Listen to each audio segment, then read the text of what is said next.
సికింద్రాబాద్ బస్తీ పాదయాత్రలో కేంద్ర మంత్రి కిషన్ రెడ్డి కీలక వ్యాఖ్యలు చేశారు. జీహెచ్ఎంసీని ఎంఐఎంకు అప్పగించేందుకే 3 జోన్లు ఏర్పాటు చేశారని విమర్శించారు. ఒకరికొకరు ఇచ్చిపుచ్చుకునే ధోరణిలో ప్రజలను పట్టించుకోవడం లేదంటున్నారు. హైదరాబాద్ మేయర్ ఎంఐఎంకి, మల్కాజ్గిరి, సైబరాబాద్ కాంగ్రెస్ తీసుకునేందుకు ఒప్పందం జరిగిందన్నారు. హైదరాబాద్ లో బీజేపీని దెబ్బ కొట్టేందుకే జీహెచ్ఎంసీని విభజించారని ఫారయ్యారు కేంద్ర మంత్రి కిషన్ రెడ్డి. బీజేపీని దెబ్బతీయాలని, ఈ యొక్క మెయిన్ హైదరాబాద్ జీహెచ్ఎంసీని మజ్లిస్ పార్టీకి అప్పగించాలని మరి ఈ రకంగా ప్రయత్నం చేస్తూ ఉన్నారు.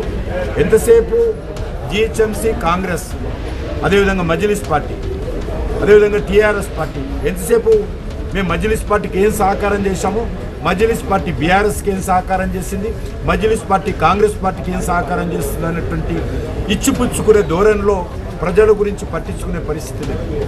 ఈరోజు ఈ యొక్క హైదరాబాద్ నగరం పూర్తిగా మరి హైదరాబాద్ మేయర్ మజ్లిస్ పార్టీకి ఇచ్చి, మల్కాజ్గిరి కానీ మిగతా సైబరాబాద్ కానీ అది కాంగ్రెస్ పార్టీకి సపోర్ట్ చేయాలనేటువంటి ఒప్పందం ఈరోజు కాంగ్రెస్ పార్టీ మజ్లిస్ పార్టీ మధ్యలో జరిగింది. దాంట్లో భాగంగానే ఈరోజు 3 కార్పొరేషన్స్ డివైడ్ చేసి ఈరోజు హైదరాబాద్ ప్రజలకు కాంగ్రెస్ పార్టీ ఏకపక్షంగా నిర్ణయం తీసుకొని అన్యాయం చేస్తూ ఉంది.